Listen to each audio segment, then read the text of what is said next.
finally concluded there was that, maybe it's simplistic, was that our job was to keep people alive day after day, after week, after month, in the faith that at some point it would get better.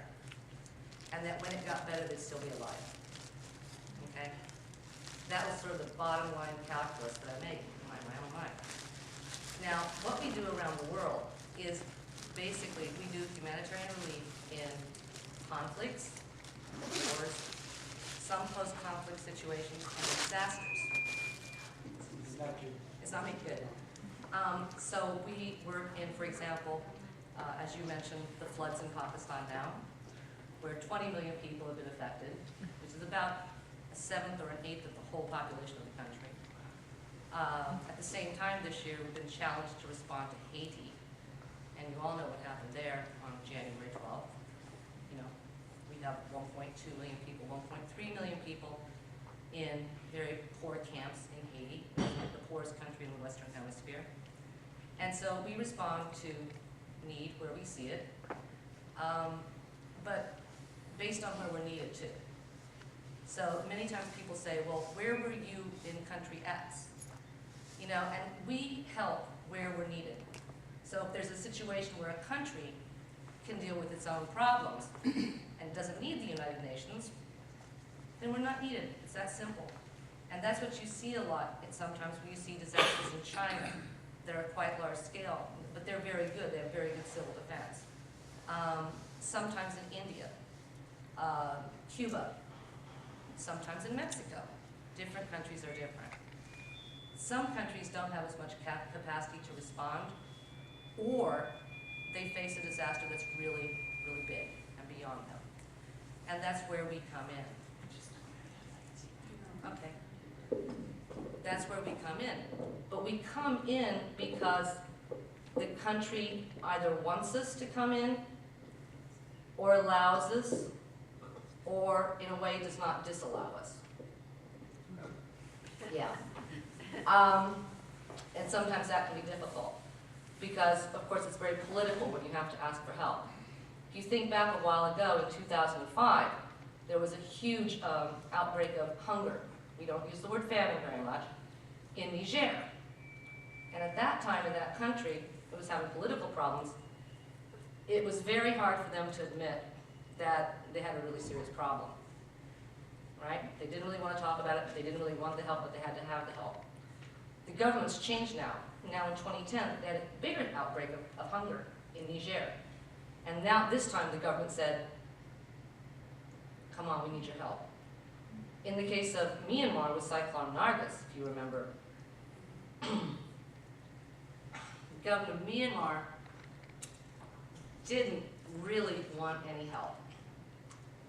And it's not the most open society in the world. And the UN really felt on the ground that the situation was such that they needed some outside help. And with that one, it actually took Secretary General Ban Ki-moon going there and holding negotiations behind closed doors with the head of the country to open those doors and let the United Nations and the NGOs in. And when people need help, we don't care really how it's phrased. You know, the country doesn't have to come to the UN and say, oh, please, please, please, please, you know, please help us, we're in need of help. We're good with, can you help us, please? We're good with, well, we'll accept help. We're good with, we'll welcome it. We're good with, we won't turn it down if it comes. Doesn't matter how it's phrased, it all comes down to the same message in the end, is that people need help. But we have to have the permission of the government to be able to do it, okay? Or else we can't do it. We can't just invade a country and say, well, you need it, you're going to get it whether you want it or not. The same thing holds true in situations of conflict. We are there with the permission of the government. And that, for people in the UN, that can make our work very difficult, right? It can make our work very difficult. If you think about a country like Sudan, we have to have the permission of the government of Sudan to get into that country. We cannot walk in. We have to have visas just like everybody else. We have to have permission to work. We have to have travel permits. right? So on the one hand, we need to go and help, and there are 4 million people still today in Darfur in need of humanitarian aid who are receiving, by and large, humanitarian aid. But it gives us a bit of a problem in that we have to maintain our presence there. We try to walk a line, and just believe me, it's a knife's edge of, you're doing this all the time, like, you need to speak out when you need to speak out about what's going on in the country, like Sudan, where people are being persecuted. You also have to make sure that you can work in the country. Okay? So you're on a fine edge a lot of the time. So sometimes people on the outside, they think, well, golly, the UN should be saying one. Or why isn't the UN, denouncing this? Or, what? But the point of humanitarian aid is that your whole goal is to be there so that you can help people. And if you can't be there and help people, then those people aren't getting help. So you're walking this very fine line with the permission of the government. A lot of the people that we help are internally displaced people, right? And refugees. And people commonly confuse these terms. But a refugee, of course, is a person who crosses an international border. So that, God forbid, if you had an earthquake in Oregon, if you went to Canada, you'd be a refugee, right? But if you went to Washington, you'd be an internally displaced person because you're still in your own country. And this is not an academic distinction because if you cross an international border, like some of the people fleeing from Darfur, right, they have escaped the entire country and they are in Chad. And once they become a refugee in Chad, they are legally protected and they have rights as a refugee. They are no longer the responsibility of their government, okay? And there are all these entities set up to protect them, watch out for them, etc. But if you're like most of the people in Sudan and you're internally displaced and you're still in your country, the entity that is responsible for your well-being is your government, okay? This obviously becomes problematic when your government is really part of the problem, okay? In certain countries, like when I worked in Afghanistan, for Afghanistan, the country was divided and there were internally displaced people everywhere. No one was really responsible for them. Technically, it would have been there was no recognized government. They should have been the responsibility of whatever faction controlled whatever territory. But there was no government to take care of them, and the factions also could not. So that is our conundrum. And there is no agency in the world overall that is responsible for internally displaced people because of that legality. Finally, we'll take Saturday off, but our biggest event of the week is Sunday, October 24th, starting at 3:30 in the Rogue River Room of the Stevenson Union. We will have a speaker brought in from the United Nations head office. This is Ms. Stephanie Bunker. She's been working with the United Nations for a long time.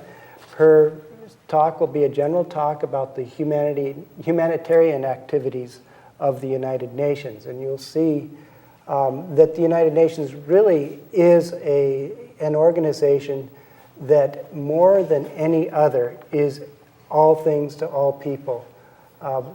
And really the organization of first and last resort in international emergencies and in trying to reach our Millennium Development Goals. And so I encourage you all to come out Sunday. We will have the International Peace Choir singing. Dr. Mallory Cullinan will attend the festivities. And it's open to the public.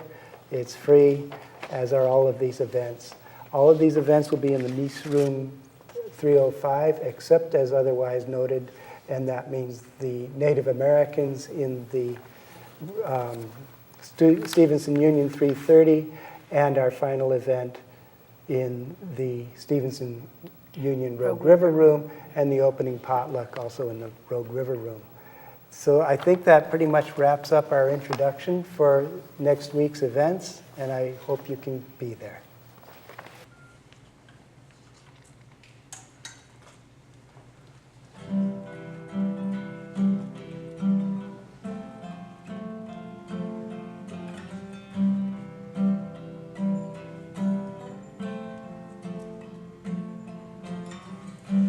Imagine there's no heaven.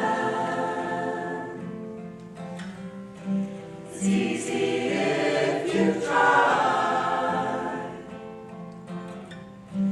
No hell below us. Above us only sky. Imagine all the people living for today. Imagine there's no countries. It isn't hard to do. Nothing to kill or die for, and no religion too. Imagine all the people living life in peace. You may say I'm a dreamer, but I'm not the only one.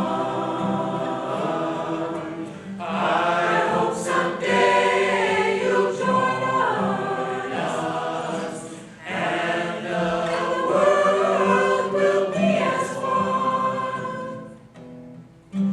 Imagine no possessions.